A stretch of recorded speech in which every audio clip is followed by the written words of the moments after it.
नमस्कार मंडळी, welcome to skill and spice. पावसाळ्यात सगळ्यांच्या आवडीची खमंग आणि चविष्ट अशी कोबी वडी आज आपण अगदी सोप्या पद्धतीने बनवणार आहोत। चला तर सुरुवात करूया। सर्वप्रथम 1.5 वाटी किसलेला कोबी घ्या। कोबी ताजा आणि बारीक किसलेला असेल तर वडीची चव आणखी खुलते। त्यामध्ये अर्धी वाटी कोथिंबीर, बेसन आणि हिरवी मिरची आणि लसणाची पेस्ट घाला।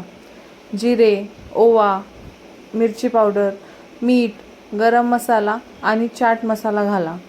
कोबीला पाणी सुटत असल्याने वेगळं पाणी घालण्याची गरज नाही।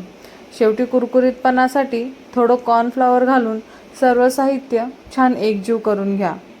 आता हे सगळं साहित्य हाताने छान एकजीव करून घेऊया। कोबीला पाणी सुटल्यामुळे मिश्रणाला अगदी छान ओलसरपणा येतो। जर मिश्रण खूपच कोरडं वाटलं तर अगदी थोडंसंच पाणी घाला।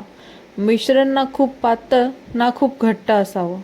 कोबी आणि मसाल्यांच्या प्रत्येक घासात स्वाद यावा म्हणून हे मिश्रण छान मळून तयार करून घ्या। आता या मिश्रणाच्या वड्या थापून घेऊया। वड्या जास्त जाड किंवा पातळ न ठेवता मध्यम जाडीच्या थापून घ्या। तुम्हाला आवडेल त्या आकाराच्या वड्या तयार करा। आपण आधीच पाणी उकळायला ठेवलं आहे, त्यामुळे एका ताटाला हलकसं तेल लावून ग्रीस करून घ्या। त्यावर या थापलेल्या वड्या ठेवा।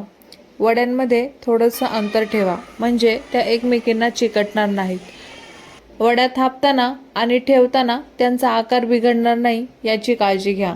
वड्या नीट मांडल्याने त्या एकसारख्या वाफवल्या जातात। 15 मिनिटं वाफवल्यानंतर वड्या थंड होऊ द्या।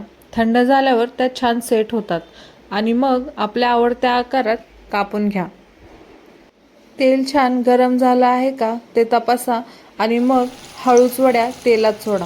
एकीकडे सुंदर गोल्डन ब्राऊन रंग येईपर्यंत वड्या नीट तळून घ्या।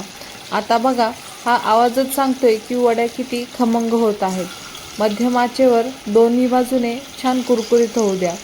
जास्त गडबड करू नका, नाहीतर वड्या तुटू शकतात। वड्या हलक्या हाताने पलटवत राहा आणि त्यांना परफेक्ट क्रिस्पी टेक्स्चर येऊ द्या।